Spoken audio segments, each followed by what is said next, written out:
Hello and welcome to This Day, a history show from Radiotopia. My name is Jody Avirgan. Welcome to 50 Weeks That Shaped America, our series for America's semi-quincentennial. That's 250 years of this country. And this week is week 12. We are off to March 1911 in the heart of New York City, just a block from Washington Square Park in Greenwich Village, when Manhattan had a large number of working factories across a variety of industries. And there is a 10-story building that houses the Triangle Shirtwaist Factory that catches fire.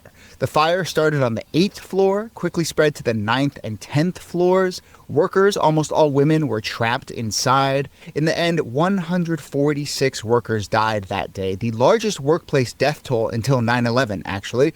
And the impact of this fire is really hard to overstate. In the wake of it, there were, of course, recriminations and lawsuits and trials, but also enormous reforms. From this era, we got all sorts of regulations about workplace safety and a larger drive to protect workers in general. This fire molded a generation of activists and politicians, a few of them we'll talk about, who went on to fundamentally change labor laws in this country. So, in two parts, let's talk about the Triangle Shirtwaist Fire and its aftermath. Here, as always, Nicole Hammer of Vanderbilt and Kelly Carter-Jackson of Wellesley. Hello there. Hello, Jody. Hey there. Now, we've done a shorter episode on this a number of years back, but this is going to be a much deeper look at both the specifics of the fire and its aftermath. And I will say, I know the story quite well. I mean, it's one of the kind of big stories in labor history for sure.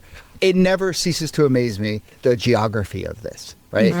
And people who know New York City or have visited New York City, I mean, Washington Square Park, heart of the village. We're talking about one block east on Washington Place at the corner of Green Street. The building still stands there. It's now owned by NYU, no surprise. But, you know, I don't know. It just always blows my mind that it was right there. I think that because it's like we don't have factories in the middle of cities anymore, right? They all had gotten pushed out to the suburbs or to the outlying exurb areas. And you also have just like people all crushed together. You have workers, but you also have elites and bohemians, and there's a kind of mixing that's happening socially that just is hard to imagine in the cities these days. I mean, New York is still an interesting city where you cross paths with people from all walks of life, but like the people who live in, say, the West Side tend to be of a social class and an economic class that's a little more segregated, I think, than it was back in these days. There's something about this, though, that maybe it's because I'm going back to grad school and I think about how I TA'd in the Kenneth Jackson's The History of the City of New York, and I think about like how the spaces that we walk by and live in and interact in every single day have a real story to them, have a very visceral past. And, you know, things hide in plain sight. You wouldn't necessarily pay attention to this if you weren't really thinking about the past in this way. But it was really exciting to teach in New York and to be able to take students to certain places and to be able to point out like how things were and how people lived. And this is one of those moments for sure. Yeah. Shout out to the Bowery Boys, which is a podcast which explores the rich history of New York City. So there's an entire podcast. This is just our dipping our toe into this moment in New York City history and, of course, labor history. Now, one of the reasons I wanted to start with the geography is because one of the big parts of this story is not just the deaths of all the people inside, but all of the other people who were just physically there to witness this moment. And I will tease one name who is a huge part of the story, but that is a 30-year-old woman at the time in 1911 by the name of Frances Perkins.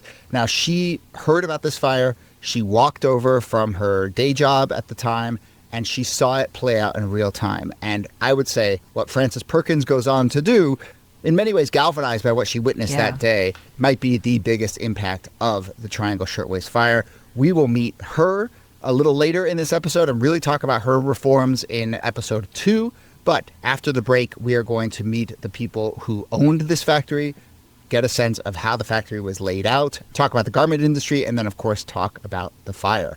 But before we go to the break, a quick reminder that for those of you who are paying subscribers to our newsletter, you get early access to full ad-free 2 parts of this series. So it's a great way to support the show and get your fix before regular listeners get to listen. So go ahead and support the show by becoming a paid subscriber of the newsletter at thisdaypod.com. Once again, that's thisdaypod.com.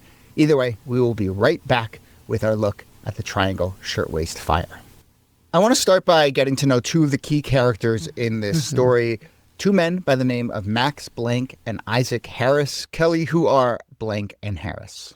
So Blank and Harris really preside over this large factory. It is the largest blouse making factory in all of New York City. They have over 500 employees. I wouldn't necessarily call them robber barons, but they do really well for themselves. They have made themselves self-made men. You know, they were both born in Russia. They immigrate over to the United States and really start this company and take it to a whole nother level. Like, I don't think people realize the Triangle Waist Company was really considered a modern day factory. It was considered to have all of these sort of advancements, and it was leading the way in the fashion industry.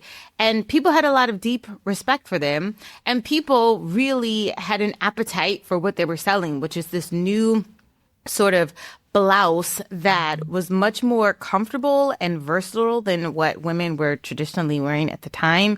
If you think of like, you know, late 19th, early 20th century clothing, it's like corsets and very uncomfortable clothing. But this blouse is something that allowed you to go like from day to night, you know, like it allowed you to function, to move. You could dress it up or dress it down. And so people loved these shirt waists and they were buying them like crazy. So Blank and Harris make a lot of money. They live good lives. They have, you know, huge homes off the Hudson River. They have servants and governesses and, you know, all the sort of entitlements that you could sort of think of for someone who owned a large factory. Yeah, they're rich. They're rich. Yeah, they're but rich. They're self-made, which I think is an interesting element to this story. They're also straight out of central casting. I mean, not just kind of self-made immigrants, you know, who come good, but, you know, one of them, Blank, is like a little more doughy and round-faced and by all accounts a little kinder. And then the other one, Harris, and you can see photos of them, you know, but he's like smaller and sharper. Some people have called him having like rodent-like features, and he's got a little more of an edge to him. But, you know, you can just see how they kind of play off each other and obviously would, like I said, sort of straight out of central casting. And they are ruthless or ambitious. The only other thing that I would say is Kelly mentioned that this was a modern factory. It was also a modern innovation in fashion. It was that kind of move from the bustle to the shirtwaist is something that allows women more freedom and that reflects their growing power in society. They don't have the right to vote yet, but there is a real movement of women political actors, particularly in social movements. And this is reflecting their sort of changing status in society.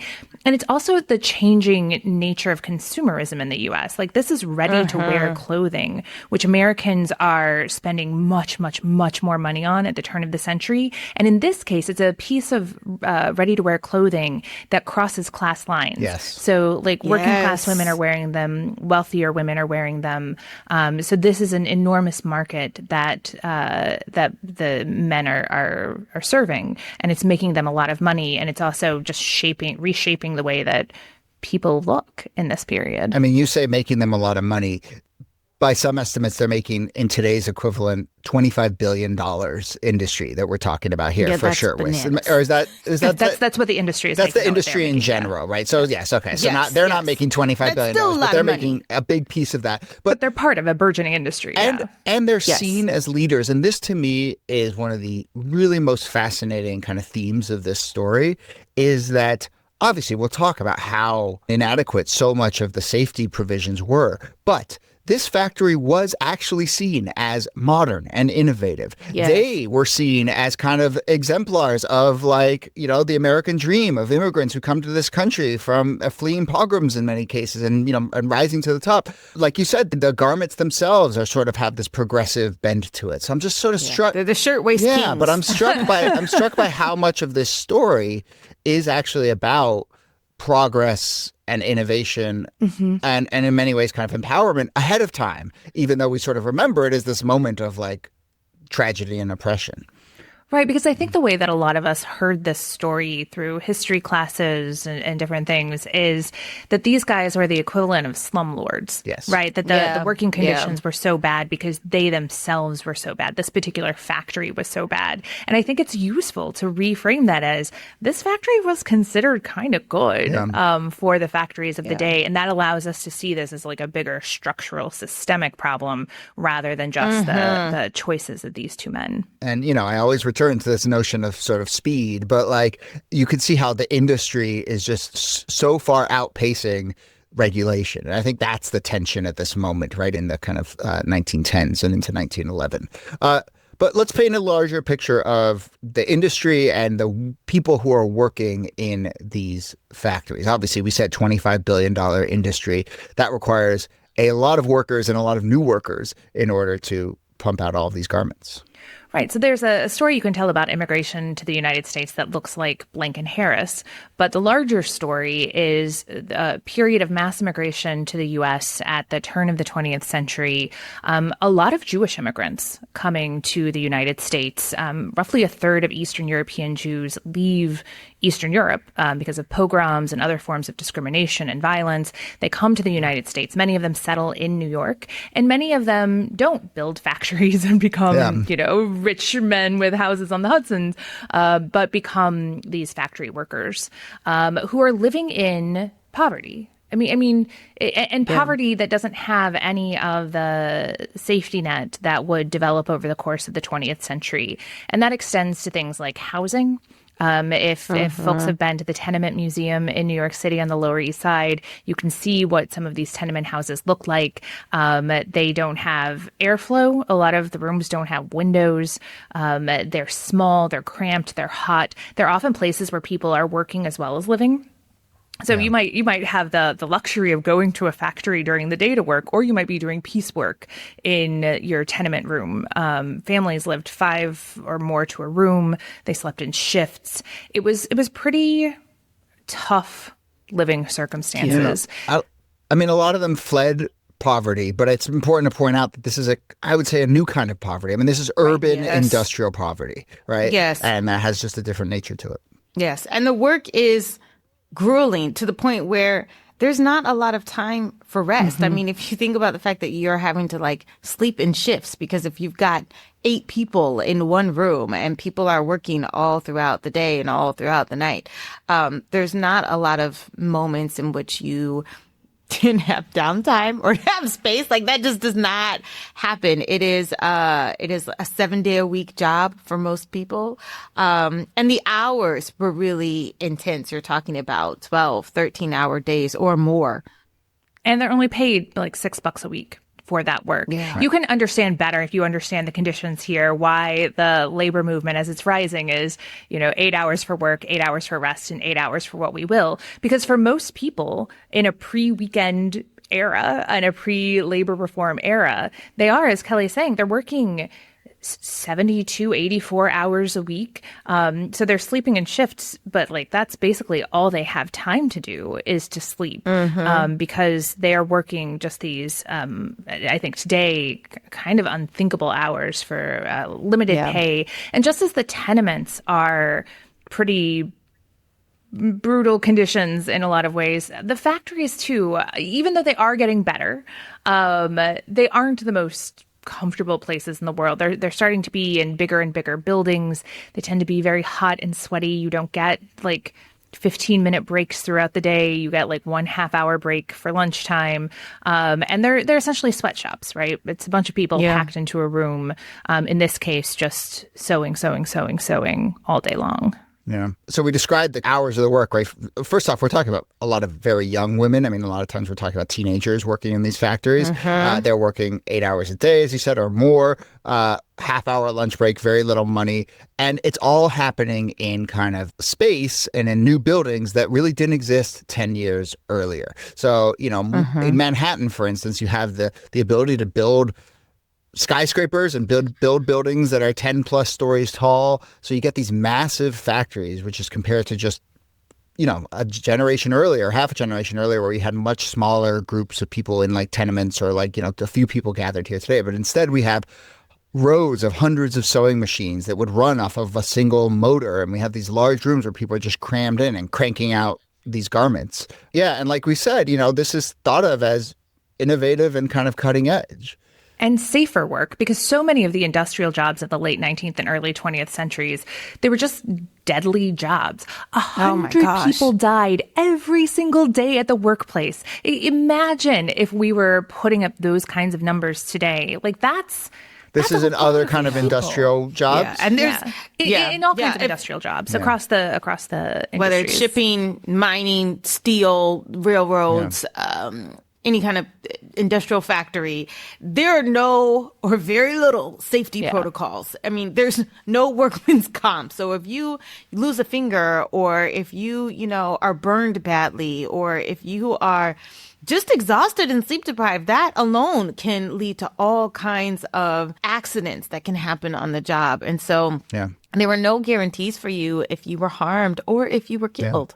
Yeah. So no surprise, given these conditions, it leads to early moves towards labor organizing and questions about the conditions. And, I think a lot of the story of the 1900s into the 1910, and obviously this fire takes place in 1911, is a kind of push and pull between activism, disasters, and clamping down on attempts to organize. And the factories in Manhattan were, I think, at the very heart of all of this. And so in 1903, the Women's Trade Union League was created, and it was pushing for higher wages. And in many ways, the argument was we bring women especially into these kinds of jobs, and they don't have to turn to prostitution.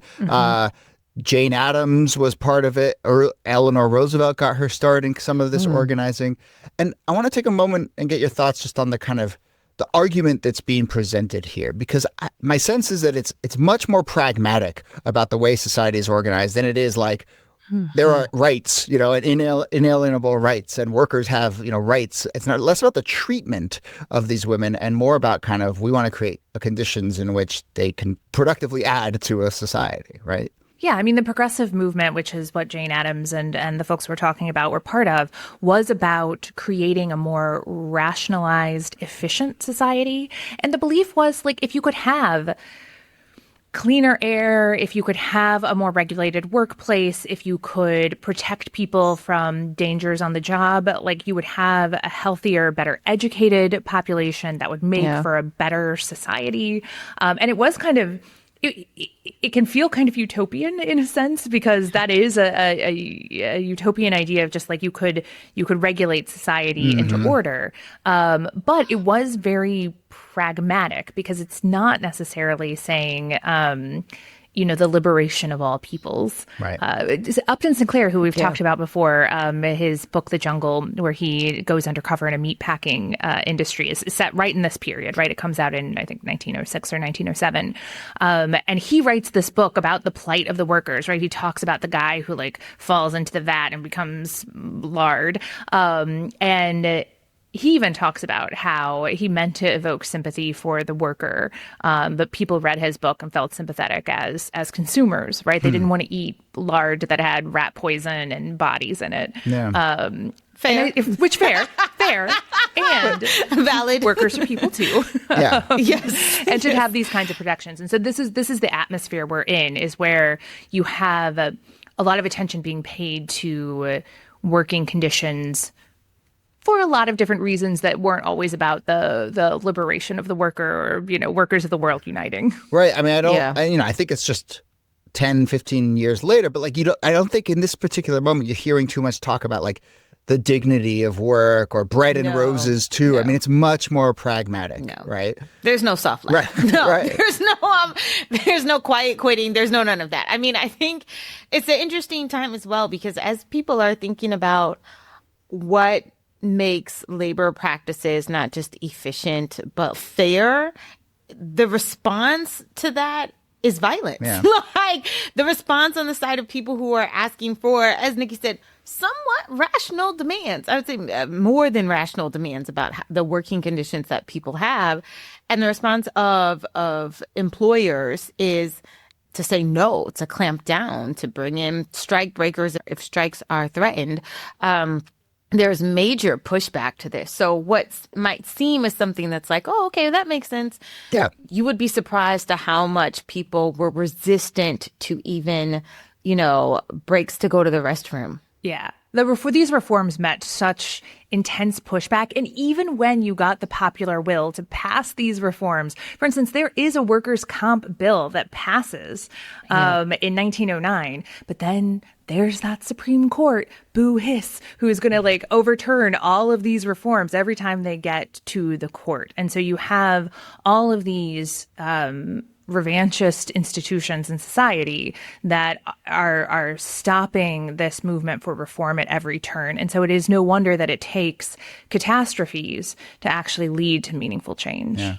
So in the summer of 1909, 2 years before this incident, a little under 2 years before this incident, 7,000 neckwear workers walked out of 200 different small factories in the New York City area. And then in September of 1909, there was a strike at the Triangle factory itself. And Blank and Harris, they clamped down. As you said, Kelly, they hire strike breakers. They commission thugs to beat up the strike leaders. They are working with the Tammany Hall system, which we haven't really got into, but we will get into, to apply political pressure and to send the police down to arrest young workers who are on the picket line. Everything, as you said, is being met with resistance. Now, there's also a couple other very specific dynamics that are playing out in the labor organizing and the clampdown on it that's happening at this moment that will play into the shirtwaist tragedy. So one is, when we described the kind of physical layout of the factories, much bigger, wide open spaces, many more people in a room, just by nature of that physical layout, it leads people to have conversations with each other and turn to the person next to them and be like, these conditions don't feel great. How much are they paying you? Oh, how much are they paying you? Oh, I went to a meeting the other night. I mean, but time and time again, this is the story of labor. Yeah. It's like when people are actually able to just communicate directly with each other, all of a sudden they start to realize. And so that is a huge part of this story. It's like, wait a second. Think about the next time you're advocating for work for home. Yeah. Yeah. Right. Yeah. For sure.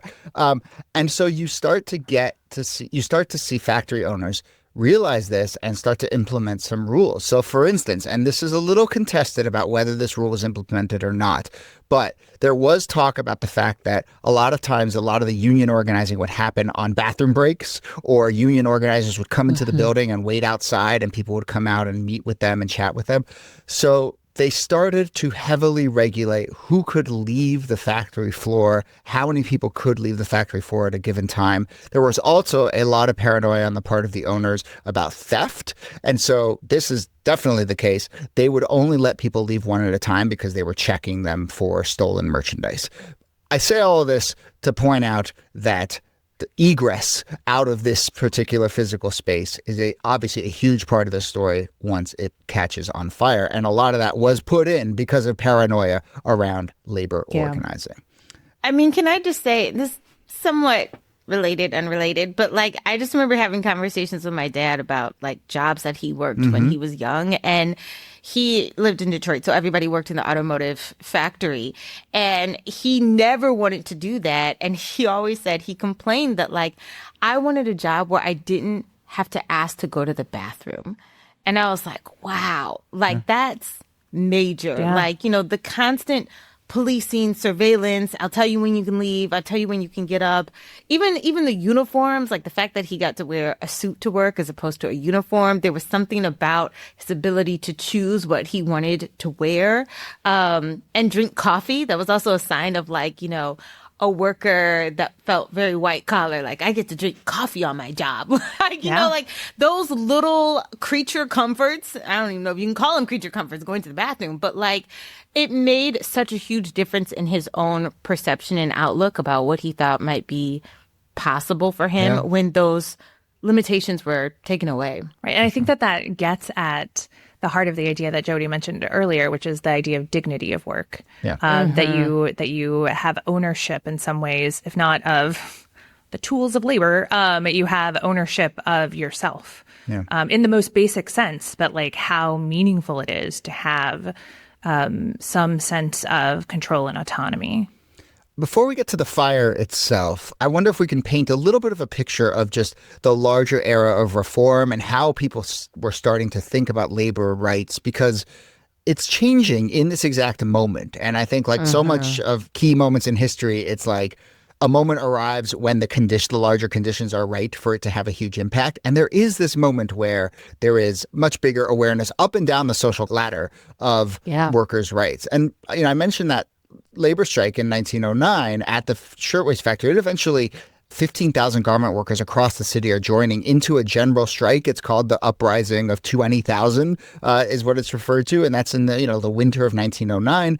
And one of the really fascinating things there is, yes, we talked about how the owners of the factory had Tammany Hall kind of in their pocket and working on their behalf. But a lot of the most richest families in the city and the elite in the city ended up kind of sympathizing with the workers. And actually, when the strikers and the union ran out of money, people like Anne Morgan end up financing a lot of the strikes. They end up hiring cabs to stage parades. They end up donating profit. The Schubert family, the Schubert Theater is still there in Times Square. They end up donating a week's worth of profits from one of their theaters. So what do you make of the fact that like some of the city's elite are sympathizing with the workers? Yeah, and college women get activated at this time too. They start, siding with the workers as well. I mean, I would like to think that there is a sense of like general humanity and decency that people are looking at and saying, this is not right. And this is not sustainable too, that like long term, this can't keep going. But I do think it's interesting to see that like the strike or the revolt is coming from all directions. It's coming from the top or coming from the elite. It's coming from the bottom, certainly. It's also coming from women who are predominantly working in these industries. And there's a sense of, I would say, solidarity that we don't often see in those sort of like Venn diagram intersections. Yeah. This is a reminder that when you say eat the rich, there should always be an asterisk at the end, because actually they can make really amazing allies if they are sort of like in solidarity with the movement. And I think it can be both. I do think that there were some very wealthy people who, including somebody like Jane Addams, who comes from an elite family, that there is this sense of kind of duty and social improvement and social uplift that they really are dedicated to as a principle. And we can critique, different parts of that philosophy, but the motivation. It has like it does have like a real ameliorative effect on society. Like it's a positive good, and they become allies in this movement. And there's a really pragmatic side of it, too, which is the late 19th century saw tons of violence and unrest and destabilization that came from a rising workers movement that didn't have any other way of being heard in the late 19th century. And so for some reformers, it was like, it's the fire next time argument, right? Like you either grant the reforms now or you get revolution in your society. And so this was also seen as a way of forestalling that kind of socialist or anarchist revolution in the United States. And so they saw it as in their interests to pass these reforms and regulations.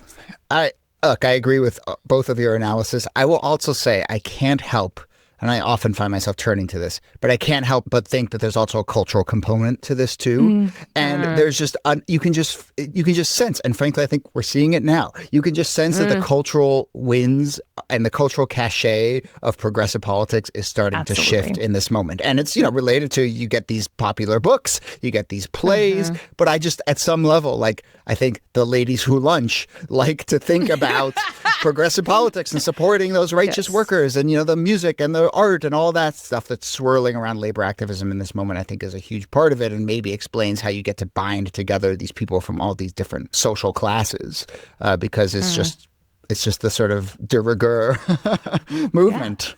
Do you think, and this, maybe I'm just throwing this out there, do you think that whiteness plays a role in this? Like, I wonder if there would be that same sense of coalescing around if these workers were predominantly black. There would not. Like, do we? No. No, I mean, it's like these are European immigrants, just like my family is a European immigrant, a generation or two ago. Absolutely. I'm sure there's solidarity and sort of affinity that comes out of that. Right. And there are still tensions around different ethnicities and tensions around immigrations and nativist movements, and all of those things are still happening at this time as well. Like there are clearly prejudices that are operating. But I think we even know, because the populist movement, which was rising in the U.S. South and Midwest in the same period, shatters on this very issue of, will you include Black people or not? The labor movement, deals with this same issue. Are we going to be the workers of the world, or are we going to be the white workers of the world? And that's being negotiated in all of these spaces. And generally, you will see spaces of solidarity and spaces of interracial cooperation. But that is, I would say, not the norm. Yeah. Okay. So the strike in 1909 ends in February of 1910.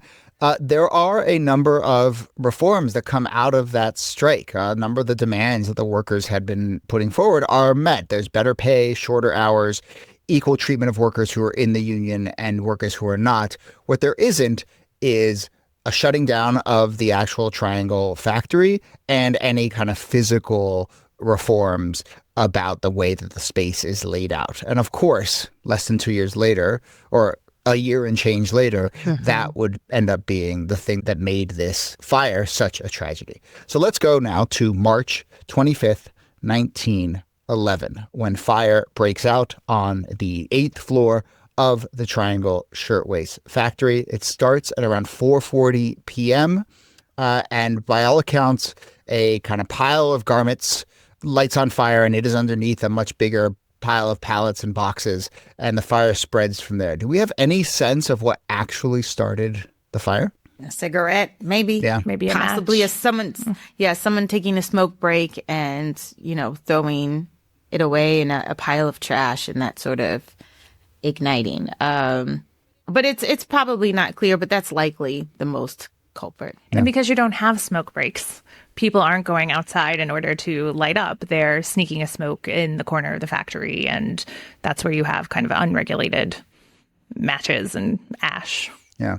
And, it's worth pointing out that if it was a cigarette, was likely one of the male employees who was part of it. Women did not smoke. We're not taking those smoke breaks. And so, there's no single culprit, right? As far as we can tell, we can't tell exactly who started it, but it starts on the 8th floor.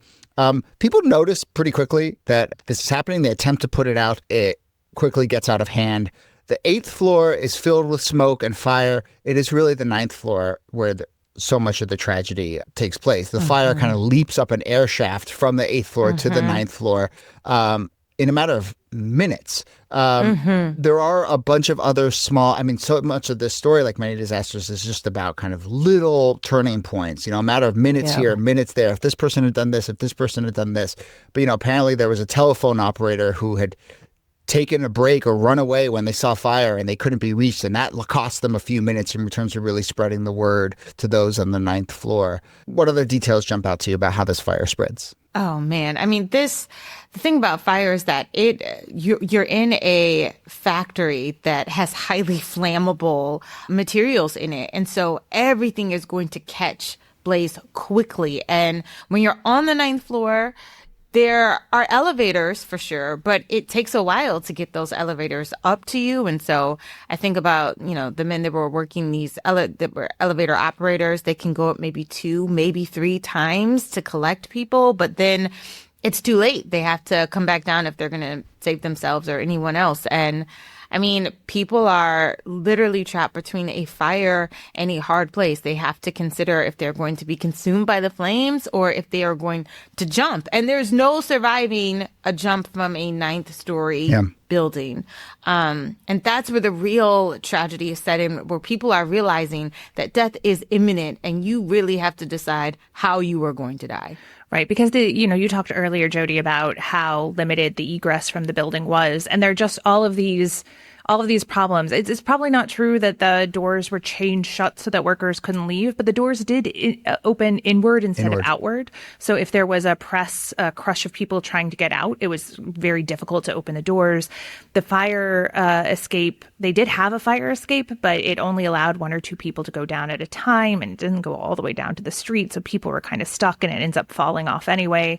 So people are trying to get out, obviously. They're just, the building isn't built to enable them to do that safely in the event of a fire. There haven't been reforms put in place. There hasn't been sprinkler systems put in or any of those things that were being developed at the time. And so, as Kelly is saying, I mean, it's so reminiscent of the choice that people were left with at 9/11, right? If you were above the strike point in either of the 2 buildings, you burn or you jump. And that's the decision folks were making.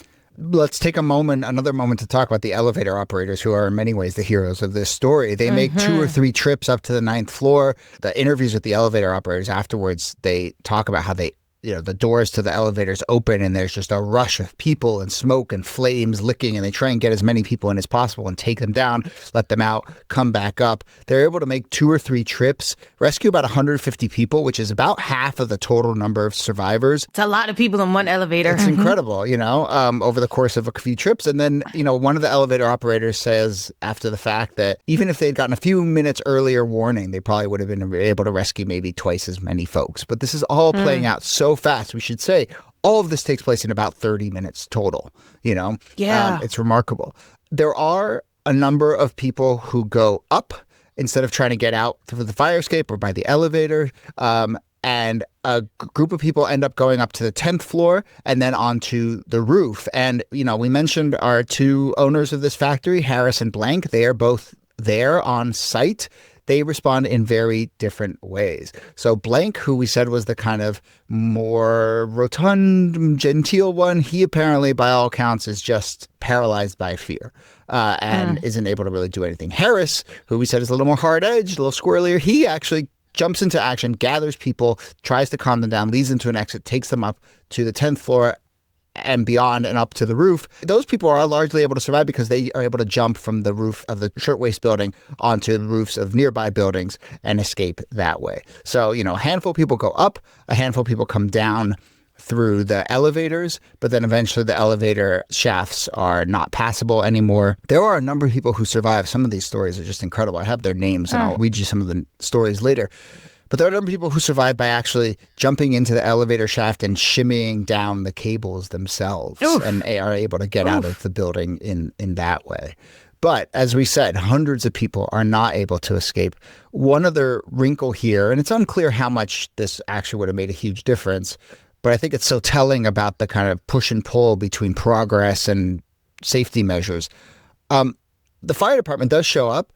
Ladders simply weren't built to reach buildings this tall. There just weren't buildings this tall even a generation earlier. And so you have these ladders that only go up 4 or 5, 6 stories. And all of this is playing out on the 9th, 8th, 9th, and 10th story.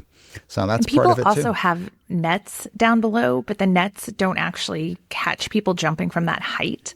So that just leads to more tragedy as people jump. They're enticed to jump by seeing these nets. And they were not designed to save people jumping from that height and that velocity. And so it really is a story of, again, infrastructure that wasn't built for these modern factories. No. What just sticks with me is the idea that by jumping, you have the grace of being identified after the tragedy is over. But that's the only sort of outcome that might be something for your family, but fire consumes everything. And so it also made it hard to identify a lot of the people that were consumed in this. Yeah. So much so that, some of the bodies weren't identified until 2011. 100 years later, a century later. Yeah. So as we said, 20, 30 minutes into this happening, people do start to jump. The first man apparently stepped off the roof at 4:50.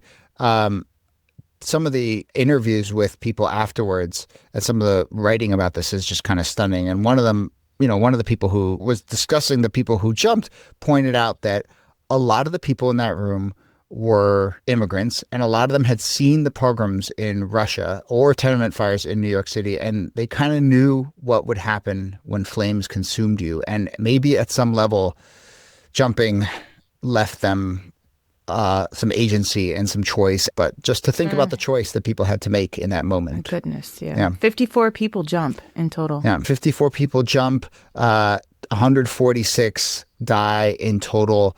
There are some really remarkable individual stories. There's a woman by the name, a 17-year-old by the name of Annie Sprinsuck, who was on the 8th floor, who reportedly gathered up a couple coworkers and carried them onto the last elevator run. She's, I think, one of the clear heroes of this moment. We talked about people like Hyman Meschel and Celia Walker, who climbed down the cable wires in the elevator shaft, which apparently were flaming hot, no surprise. And they end up at the bottom of the shaft where there's rising water, and they have to be rescued from the rising water at the bottom of the shaft.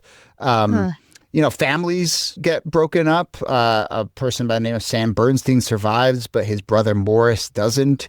Katie Weiner survives, but her sister Rosie does not. I do want to take a moment to talk about a woman by the name of Pasqualina Russo, who ends up going up as part of the group that goes up, ends up on the roof. Her hair is on fire, apparently. She reaches the roof. She puts it out. She jumps from the roof of the Triangle Shirtwaist to a nearby building and is able to climb down from there. She ends up living to the age of 87. She gets married the following year, raises 5 children, 13 grandchildren. So we think about all the sort of family trees that are linked up in this moment. It's really remarkable. So we've talked about the survivors. For the people who died, there's a makeshift morgue that is put up in one of Manhattan's piers. And there's, again, more than 100 women whose bodies are on display, more than 20 men, and 100,000 people line up outside the morgue. You get a sense, even in that moment, that something bigger than the fire is happening here, that there is a kind of public response of outrage, and just I think it in part because it's all of these young women who died, and that is inspiring a kind of movement that is beginning to circulate, but it is first circulating through this grief. So 100,000 people show up, 6,000 people per hour walk past the rows of coffins. Some people are there to identify their relatives, but some people are just there to see the aftermath of this atrocity. Yeah, to gaze, to just sort of be a witness to what has happened. And I mean, you can imagine the impact that this would have on an entire city. Yes. Even if you are not living in the general area, you are connected to how people are responding. The city is in grief. The city is in mourning at this time, whether you were connected to someone or not. Similar in the same way, again, 9/11. Absolutely. Not just the city, the country was in mourning, and that's major. But that's a really good point, Kelly, that it's not just, this thing happened, but so many people actually saw it, right? We talked about how this is in the heart of the most populated area of Manhattan during the fire itself. And, as the fire is being put out, and there's tens of thousands of people who are physically just coming to watch and look, and it takes hours well into the night to sort of break up the crowds that are watching this. Very similar to 9/11. People don't just have a memory of it happening or this story. They have a memory of actually seeing it play out from across the city. And the helplessness, right? The helplessness of feeling like, they talked about onlookers who were shouting, no, don't jump, but also had their hands in the air as though I can't catch you, but just the symbolic nature of wanting to do something and knowing that you can't is traumatizing for anyone who witnessed that. Yeah. So we're going to leave it there with part 1 of our look at the Triangle Shirtwaist Fire. As we get into part 2, we will pick up this thread and talk about, obviously, the recriminations and the blame game that comes out of this, and also the big push towards reform, which is probably the biggest legacy of this story and how it shaped us as we look at 250 years of American history. But we will leave it there. Reminder for those of you who are paying subscribers to the newsletter, you can go and listen right now, ad-free, to part 2. We email all the paying subscribers of the newsletter the full episodes on the Sunday before they come out. So go ahead and support the show in whatever way you can at thisdaypod.com. But we leave it there for now. Nicole Hemmer, thanks to you as always. Thank you, Jody. And Kelly Carter-Jackson, thanks to you. My pleasure. Hello and welcome to This Day, a history show from Radiotopia. My name is Jody Avirgan. And we are back with part 2 of our look at the Triangle Shirtwaist Fire. It is late March 1911. As we described last episode, a horrific fire starting on the 8th floor, spreading to the 9th and 10th floor. Hundreds of people have died. Now let's talk about the aftermath, both in the immediate moment and in the many decades and centuries since. Here, as always, Nicole Hammer of Vanderbilt and Kelly Carter-Jackson of Wellesley. Hello there. Hello, Jody. Hey there. I want to get to Frances Perkins, who we have said is one of the big reformers who actually witnessed this fire. Before we get to know her and talk about how she was impacted by this, in the immediate days, we talked about how a makeshift morgue is set up and how people are identifying bodies and starting to do investigations. No surprise, there is a huge blame game that happens about who is responsible for this fire, what actually led to it, who's actually going to face, any criminal or civil charges. How does that start to play out? Well, first of all, people look at the owners of the factory. Yes. They're like, was this factory not diligent enough when it came to worker safety, it came to building safety?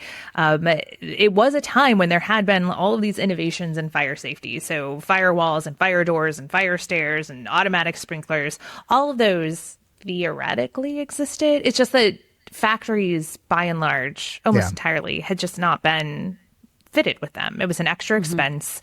It was new technologies.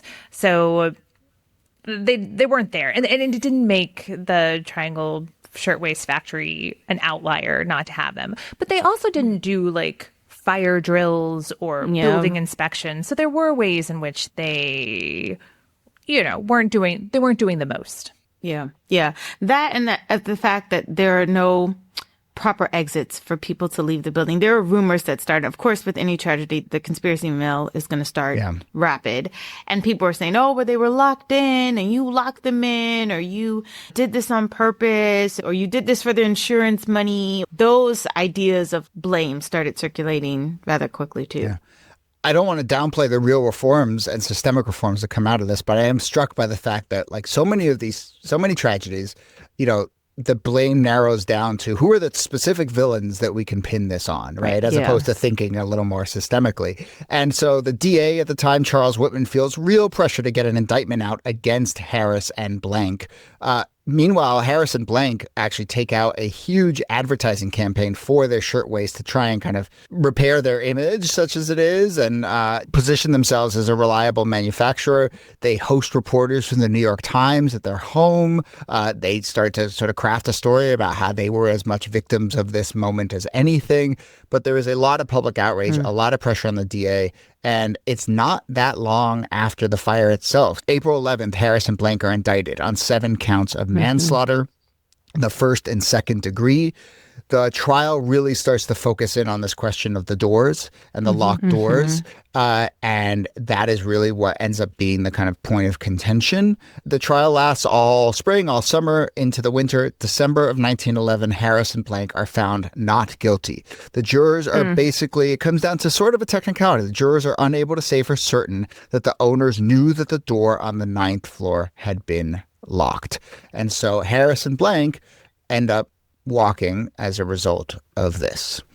And at the same time, the trial, even though the trial doesn't end in their conviction, it does keep the sort of pathos of what happened in the atmosphere, right? Like you have these long dramatic arguments being made about these poor women who were trapped behind locked doors, so that when Blank and Harris finally walk, you have people shouting after them, murderers, where's the justice? These are family members, some of them too, right? Who are attending the fire are still there. Yeah. And listen, if Blank and Harris had died in the fire, that's another story, right? Like you could kind of say, well, this was of their own making or whatever. But because they survive and are acquitted, then it really does leave this sting of, so no one is going to have to pay for this other than the victims and their families. And that's a really tough pill to swallow when you feel like you can't. I mean, they even initially tried to blame the fire department for not having axes or, proper equipment. And, that didn't stick. So you don't really have anyone to sort of point fingers to that feels satisfying. Which actually I think does increase the chances for reform. You don't get the catharsis of the conviction and, okay, we found the monsters who are to blame and they're being taken to prison. So maybe we need something more. Yeah. And interestingly, it's less about we need to make it so that we can convict these guys next time. And it's more like, how do we prevent this from happening? Prevent this from happening? Yeah. Yes. Yeah. Yes. Though, I think that's clearly part of it. And their acquittal is an outrage and seen as such by many people. But I'm also struck by the fact that the trial takes 8 months. I think people are starting to connect the dots and have conversations about deep systemic reform literally as the fire is blazing. And that's one of the sort of striking stories of this is all the people who gather see what's happening. And I think this goes back to the thing I was saying earlier, that, stories have an impact when they happen in a larger environment that is already prone to kind of let them have an impact. And so I think reform was already in the air. People were already talking about this stuff. There had been strikes, and this just crystallized it for people. As I said, in real time, they're watching this play out. A week after the fire, Anne Morgan and Elva Belmont host a meeting at the Metropolitan Opera House to demand action on fire safety. The hall is packed with people from all kinds of backgrounds. Labor leaders are hosting meetings and rallies, and there's a funeral procession with 350,000 people in early April through the streets of New York City. So it is, a galvanizing moment. And I think maybe here we should talk about Frances Perkins, who, as we said, is 30 years old. She's working nearby. She ends up wandering over and seeing this happen in real time. Who is Frances Perkins? So Frances Perkins, as you said, witnesses the fire, but she's serving as the executive secretary of the Consumers League. So it's this organization that's devoted to improving the lives of working conditions. And this for her really is like a test of her ability to use a lot of the skills that she's gotten, skills on fire safety and how to prevent these calamities for workers. And so she's quickly figuring out okay, this is what we have to do with sprinkler systems. This is how we have to fireproof the stairways. Fire drills are necessary. We have to make this a part of work culture so that people expect to see these things now. And it's not just something that only certain manufacturers or industries do. And she was really good at galvanizing people, at leading people, and, making these policies and not just sort of ideas that might be nice or suggestions. Yeah. And she does this throughout her whole career. She has a long career within the Roosevelt administration. This is, though, where I feel like she really cuts her teeth and allows her to sort of make a name for herself, certainly in New York City, but much more beyond that. This is the cinematic turning point. Here is a reformer, a progressive, a labor organizer who is doing this work and theoretically understands really well the kind of danger that factory workers are placed in. And she happens to be a couple blocks away when this fire breaks out. She runs to the scene and she sees the human cost, right? She smells the fire. She sees the bodies that are crushed on the ground. And so it gives a kind of immediacy and urgency and reality, right? These are the broken bodies of the workers. And she is going to bring that into her work. And she's the most fascinating person. Kelly, you mentioned she works in the Roosevelt administration. She's the Secretary of Labor. The first woman to serve in a cabinet. This is such a great origin story. And it's not an origin story, right? She's already dedicated to the work. But it has cinematic proportions. And we've done an episode on Frances Perkins herself, and she was, in many ways, the person really behind all of the FDR era reforms in the 30s and 40s around labor and workers' rights, and just larger economic reforms. There's one other element to the fact that she was actually there that I think is important, which is she carries that memory with her, that visceral memory, but she's also talking to other people throughout her career who kind of also were there or have that memory, to point out again that this is happening in New York City. The Roosevelts are kicking around. Al Smith is kicking around, who would end up being governor of New York. And New York was such at the heart of all these initial reforms. But like, it's one thing to just say, like, there's these things happening out at these factories that we don't see. But I've seen them. But let me tell you about them. Believe me, she's already talking to people where she says, we were all there. We remember what it was like in March of 1911. And I just think we saw the lined coffins. Exactly. And I just think that has a huge impact, over the course of decades of her attempt to work on these reforms. One other tidbit we haven't mentioned, but it's just you talk about cinematic details. And when it comes to the larger reforms, we talked a lot about how in the 1900s, leading up to the beginning of the 1910s, there were a number of attempts at reforms and a number of attempts to suppress them. Nikki, you mentioned the Supreme Court knocking down some of these efforts. It's actually the day before this fire that the Supreme Court knocks down one of the very first workers' compensation laws. And, it's like the day before. I mean, obviously it didn't affect these workers directly, but we talk about the kind of turning points and the push and pull. I'm just very struck by that detail. Yeah, making it unconstitutional for a workman's comp. Yeah. I think the other interesting sort of setting here, in addition, like you said, Jody, you have all of these reformers who are circulating through New York and who are elites, right, who are going to be able to have a real sway on the government. But also, what's the government of New York at the time? The government at the time, you mentioned them in the last episode, is Tammany Hall, which is this kind of machine politics. It has been running the city off and on for 20 or 30 years at this point, and it is both a target and an ally of the reformers. Because the reformers don't like Tammany Hall. They see that it is corrupt. They want good government reforms put into place so you don't have this kind of cronyism and corruption running through city and state government.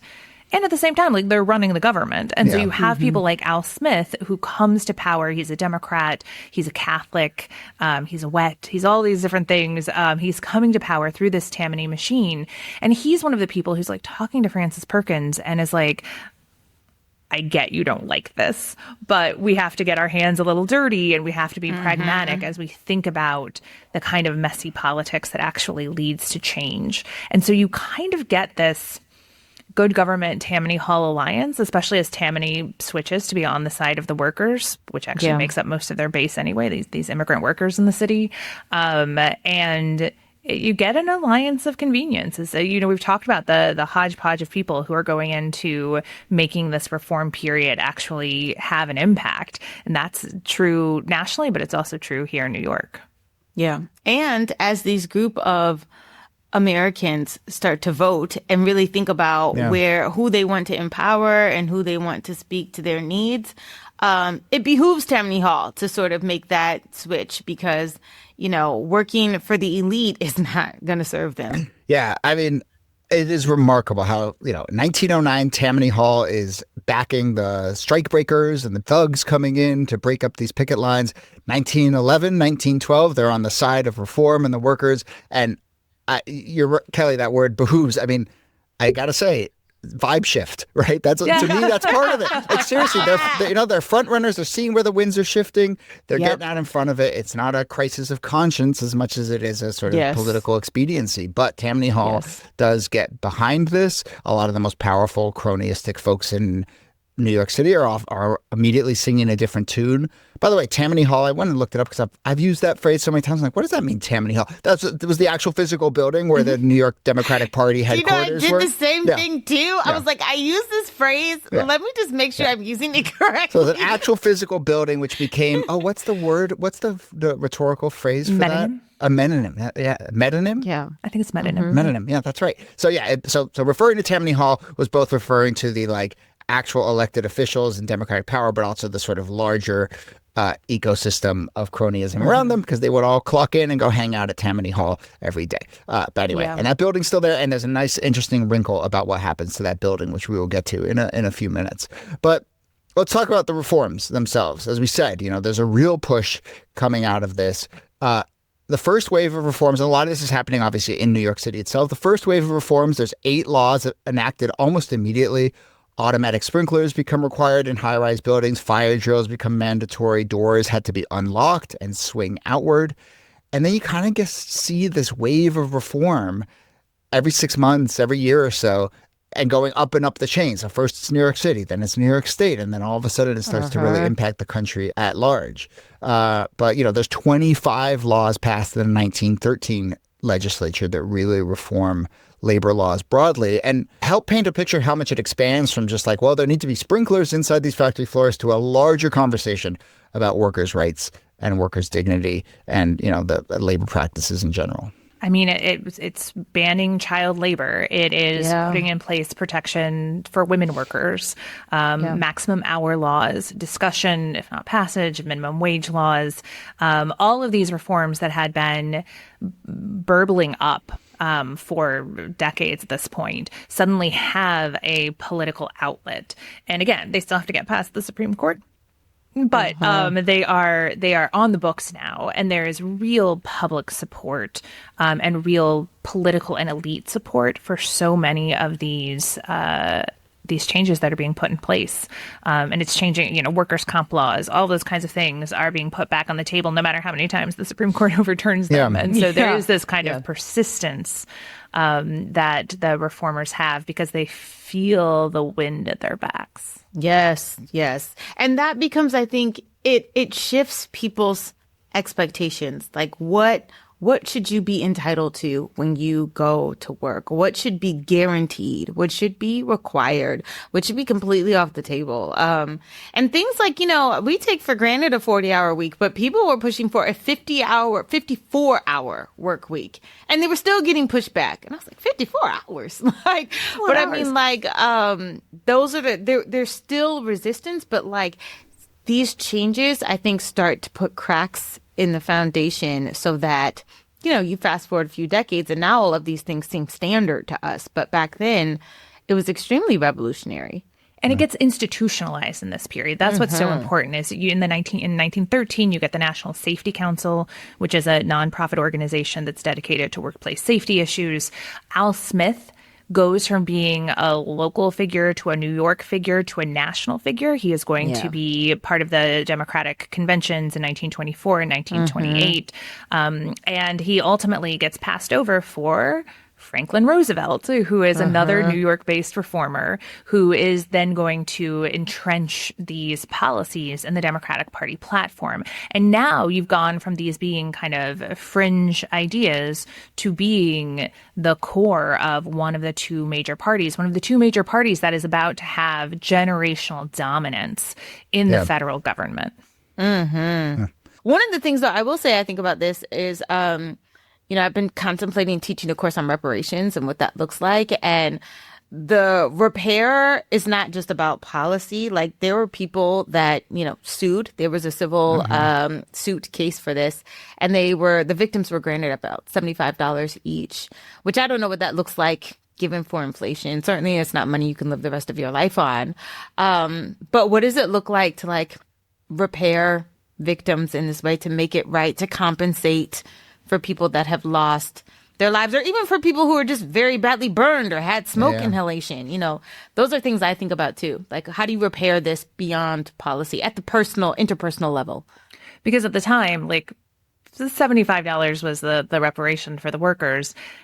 The owners of the factory got more than $1 million beyond the losses they could prove. So there are people for whom reparations happen in a timely manner and people for whom they don't. As we start to wrap up and think about how this shaped this country, obviously, I think we can point to the specific labor reforms that this set the stage for, or this enacted and then set the stage for when you connect the dots to the Roosevelt era.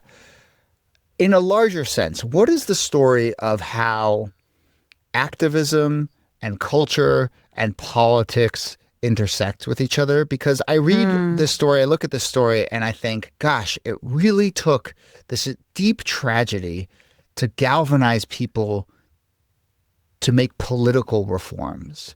And I just wonder, for movements and for people who, care about causes, what is that moment where you shift? What is that moment where you start to realize you have to play that political game? Or was it just that Tammany Hall was going to have to shift their priorities regardless of what the activists were doing? I think that it's helpful to take a step back, because one of the things that we've been talking about is that there had been movements building for decades. The populist movement, the labor movement, the progressive movement. And this was the tipping point. This is what like got everyone else on board. But you don't get this kind of legacy for this fire if there hadn't already been that generational effort to translate that public outrage and public grief into a political set of political reforms, right? The political reforms were there waiting to be birthed. And we see this time and time again. Like the Black Lives Matter movement is mobilized by these tragic deaths. The anti-ICE movement, it gains national support and wins over the Democratic Party. Vietnam. Like there are just we can focus too much on the tipping points to the detriment of understanding the deep roots underneath it. And this is one of those moments where like such deep roots are supporting this moment being turned into something with a specific political meaning and consequence. Yeah. I mean, I feel like we've talked about this before, but at least I know I have. When I talk about like a historical timeline, and those dots along the timeline are always pinpointed on violence, like moments of rupture, moments of like massive death, be it a war or a rebellion or a tragedy. And I think that when we think about what is the catalyst for change, unfortunately, more often than not, it is violence. It is harm that people reach a breaking point where they say enough. And I feel like that is one of the most crucial sort of aspects. And that would be nice to be able to get change without us being so hard-headed, or nice to get change without those tragedies or without those violent upheavals. But it's often those tragedies that really motivate people to want to change. I also think that, like, you're right, Jody, that it is all of these shifts happening at the same time that sort of like build up to being a vibe shift. And there has to be there's another ingredient that I think is maybe missing in our time, or that we need in our time, because I think we're possibly living through a vibe shift where you're starting to get elites on board, and you're starting to get this like conglomerate movement rather than just a sort of piecemeal activism. But there was a kind of softness around things like constitutional reform. There was an opening there, because the real lasting legacies of the progressive era are these constitutional reforms, right? Women getting the right to vote. You get tax reforms. You get the Senate being turned into a more democratic institution. And what would it take? I think it takes maybe more than a vibe shift, but I'm not sure what the missing ingredient is. I mean, there has to be something I know what it is. I know what the vibe is. It's okay. It's whiteness. Yeah. I feel like like in the Black community, these movements have been ongoing and endless, but until you get white solidarity, massive white solidarity, until white people have skin in the game, and white people start dying, and white people start having to lose in major ways, that is when you start to get people wanting to change. That's my hypothesis. No, and I agree with you, and it's what I keep coming back to with a story like this, and what it indicates about the way change happens is when people feel it and literally see it in front of them. And, to your point, Kelly, it's often white people can feel protected from this stuff. And it's the few moments where all of a sudden they feel like, oh my gosh, this is happening to us. And then you get, solidarity and reform. Poor white people, but, middle-class white people, or wealthy white people, or educated white people, when people start to feel unsafe from traditionally protected spaces, is what can be. And it's worth pointing out that, it is a concerted project on the part of people who don't want reform and don't want change, to try and keep white people, and a lot of people comfortable and separated from these things. Yes, and status quo. Something like the Shirtwaist Factory, which just happens in someone's backyard among the elites in physical space. Something like the shooting of a white person in a Minneapolis suburb. Those pierce through, and all of a sudden you see these shifts, political, vibe, cultural, all these things that we're talking about. So interesting, Kelly, because just yesterday I was talking to someone about Viola Liuzzo, who's the white woman who's killed right before the Voting Rights Act is passed. And I think that's right? Like when you see these white activists harmed and beaten and killed in the South, you get those major reforms because it becomes a clarifying danger to other white people. All right, a few minutes left in the episode here, and let's turn to some of our standard questions that we like to talk to from time to time. We've obviously talked about how we feel this shapes American history, but plaques, memorials. No surprise, there is a plaque on the side of the building now. It used to be called the Ash Building. I think it's called the Brown Building now. It's owned by NYU, as you said. I think there's some chemistry labs in there. But anyway, NYU alums tell us if you've spent time in that building. But that's right there, downtown Manhattan. There are a lot of commemorations. Obviously, the 100th anniversary was not that long ago. There were huge marches. In terms of popular culture, a lot of lefty folk songs written about the Triangle Shirtwaist Factory, lots of plays and poems and so forth. Very little TV and movie. Rick Burns had a whole episode about it in his series on New York, the documentary series. But I don't know, maybe it's just so tragic that you're not going to get your prestige Netflix 6-part series about this, but it feels like it has all these cinematic details. It does, but I don't know. I wouldn't necessarily want to watch. Just reading about the fire itself was enough for me to not want to see it sort of visualized or play out. Hollywood does not avoid exploitation. So it's not, I don't think that's what they're worried about, but there is, I think that if you were going to make a movie or a prestige series or whatever about the fire would probably be also just one episode. The larger story of the activism around it, I think would dominate.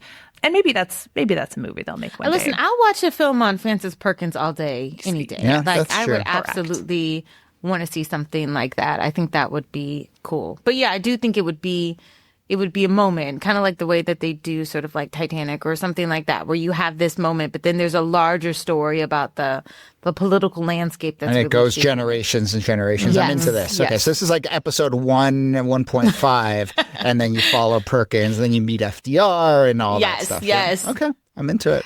All right. All we ask for is 2-3 points on the back end from whoever ends up making this for Netflix. Very simple. Not Cut me a check and Netflix for free. But for now, of course, you can go watch documentaries. You can go see the memorial. There's not just a plaque, but there's actually a memorial at the building. There's also at the Mount Zion Cemetery in Queens. There's a memorial there as well where some of the victims are buried. So certainly throughout New York, you can kind of commemorate this moment. But that brings us to the end of this episode. Really fascinating.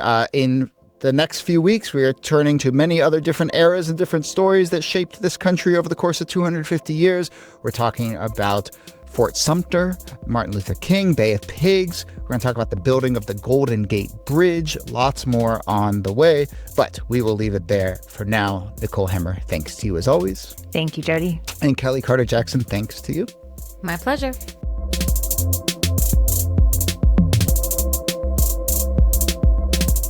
This Day is a proud member of Radiotopia, a network of independent, artist-produced, listener-supported podcasts.